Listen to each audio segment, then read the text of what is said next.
Thank you for joining me on this adventure. Your presence means the world to me. Greetings, viewers. Get ready to immerse yourself in the world of technical support scam in this video. A technical support scam, or tech support scam, is a type of scam in which a scammer claims to offer a legitimate technical support service. Victims contact scammers in a variety of ways, often through fake pop-ups resembling error messages or via fake helplines advertised on websites owned by the scammers. Technical support scammers use social engineering and a variety of confidence tricks to persuade the victim of the presence of problems on their computer or mobile device, such as a malware infection, when there are no issues with the victim's device. The scammer will then persuade the victim to pay to fix the fictitious problems that they claim to have found. Payment is made to the scammer through ways which are hard to trace and have fewer consumer protections in place, which could allow the victim to claim their money back, usually through gift cards.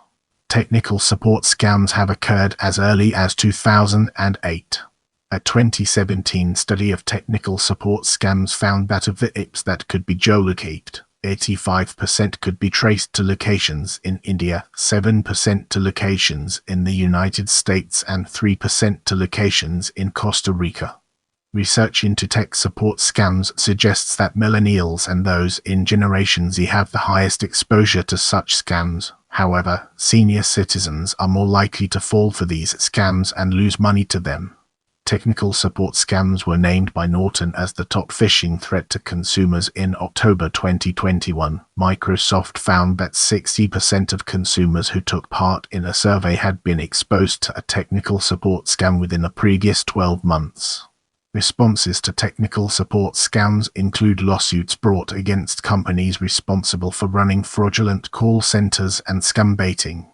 Moving on to the next segment, we have origin and distribution. The first tech support scams were recorded in 2008. Technical support scams have been seen in a variety of countries, including the United States, Canada, United Kingdom, Ireland, Australia, New Zealand, India, and South Africa. A 2017 study of technical support scams published at the NDSS Symposium found that, of the tech support scams in which the IPs involved could be geolocated, 85% could be traced to locations in India, 7% to locations in the United States, and 3% to locations in Costa Rica. India has millions of English speakers who are competing for relatively few jobs. One municipality had 114 jobs and received 19,000 applicants. This high level of unemployment serves as an incentive for tech scamming jobs, which are often well paid. Additionally, scammers exploit the levels of unemployment by offering jobs to people desperate to be employed. Many scammers do not realize they are applying and being trained for tech support scam jobs, but many decide to stay after finding out the nature of their job, as they feel it is too late to back out of the job and change careers. Scammers are forced to choose between keeping their job or becoming jobless. Some scammers convince themselves that they are targeting wealthy people that have money to spare, which justifies their theft, whilst others see their job as generating easy money. Let's transition to operation and uncover its significance. Technical support scams rely on social engineering to persuade victims that their device is infected with malware. Scammers use a variety of confidence tricks to persuade the victim to install remote desktop software, with which the scammer can then take control of the victim's computer. With this access, the scammer may then launch various Windows components and utilities such as the event viewer, install third-party utilities such as rogue security software, and perform other tasks in an effort to convince the victim that the computer has critical problems that must be remediated, such as infection with a virus. Scammers target a variety of people, though research by Microsoft suggests that millennials, defined by Microsoft as age 24-37, and people part of Generation Z age 18-23 have the highest exposure to tech support scams, and the Federal Trade Commission has found that seniors age 60 and over are more likely to lose money to tech support scams. The scammer will urge the victim to pay so the issues can be fixed. Brace yourself for a captivating discussion on initiation as we explore its nuances and implications. Technical support scams can begin in a variety of ways.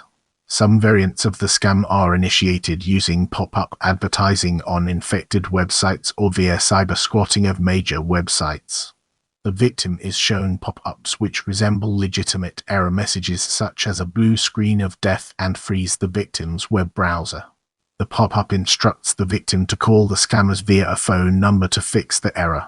Technical support scams can also be initiated via cold calls. These are usually robocalls which claim to be associated with a legitimate third party such as Microsoft or Apple. Technical support scams can also attract victims by purchasing keyword advertising on major search engines for phrases such as Microsoft support. Victims who click on these adverts are taken to web pages containing the scammers' phone numbers. Get ready for an enlightening exploration as we dig into confidence tricks and understand its role in the broader context. Once a victim has contacted a scammer, the scammer will usually instruct them to download and install a remote access program such as TeamViewer, Anydisk, Logline, or GoToSist. The scammer convinces the victim to provide them with the credentials required to initiate a remote control session, giving the scammer complete control of the victim's desktop. After gaining access, the scammer attempts to convince the victim that the computer is suffering from problems that must be repaired, most often as the putative result of malicious hacking activity. Scammers use several methods to misrepresent the content and significance of common Windows tools and system directories as evidence of malicious activity, such as viruses and other malware. These tricks are meant to target victims who may be unfamiliar with the actual uses of these tools, such as inexperienced users and senior citizens.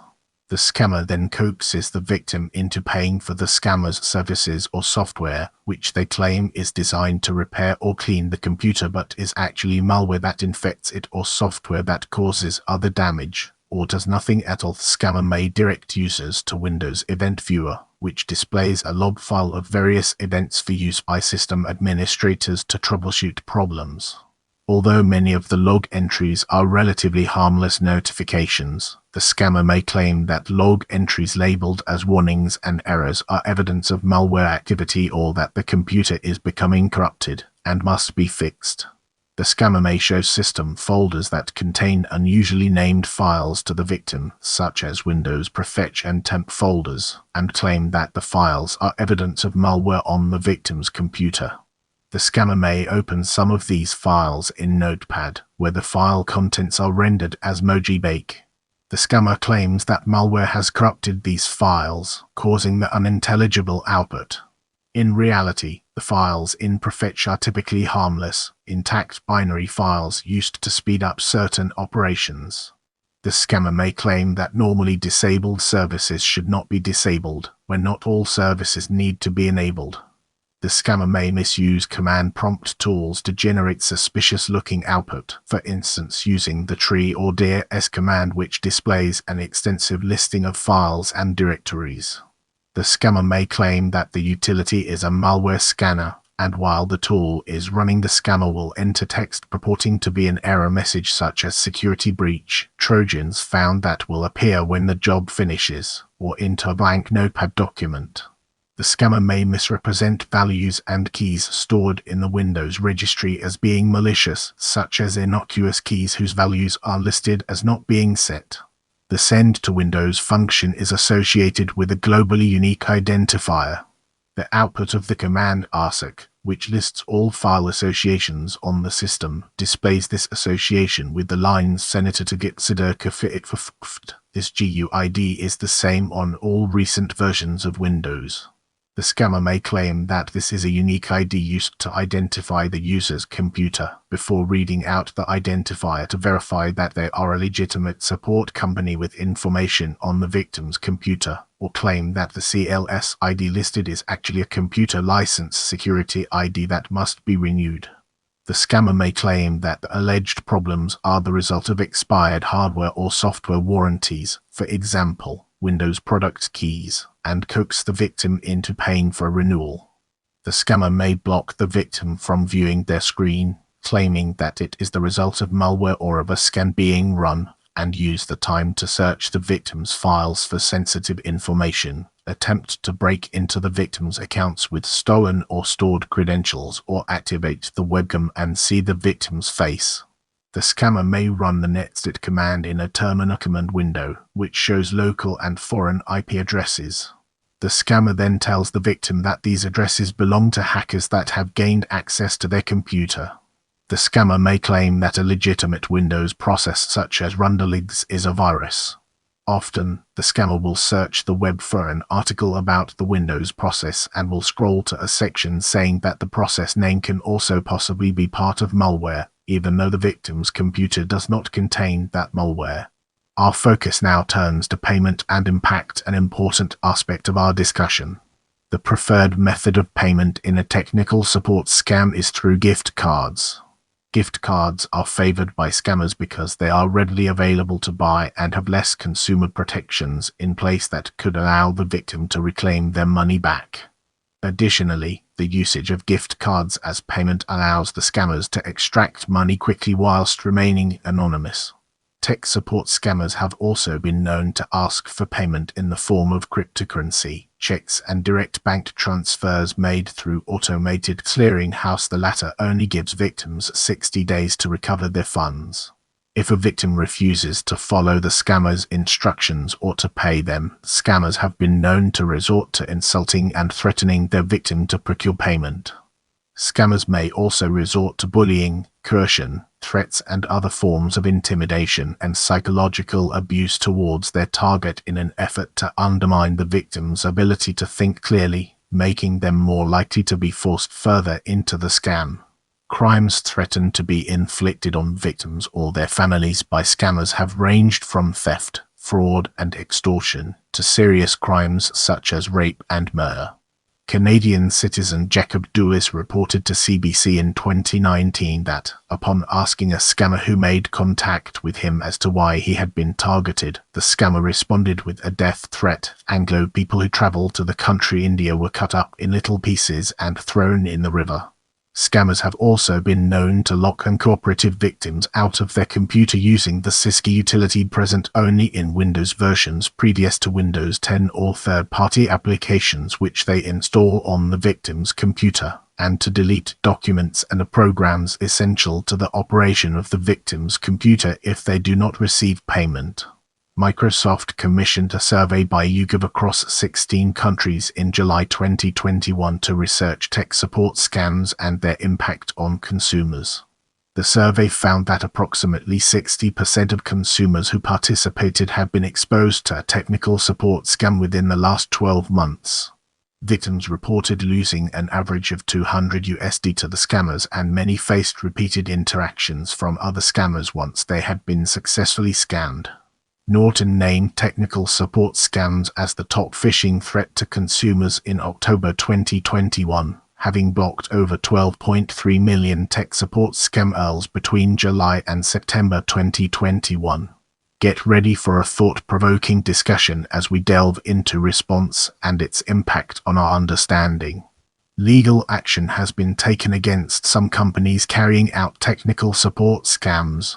In December 2014, Microsoft filed a lawsuit against a California-based company operating such scams for misusing Microsoft's name and trademarks and creating security issues for victims by gaining access to their computers and installing malicious software, including a password grabber that could provide access to personal and financial information. In December 2015, the state of Washington sued the firm IOG for scamming consumers and making false claims in order to scare the users into buying IOG's diagnostic software. IOG was also accused of falsely claiming that they were affiliated with Microsoft, Hewlett-Packard, and Apple. In September 2011, Microsoft dropped Gold Partner Comintra from its Microsoft Partner Network following accusations of involvement in cold call technical support scams.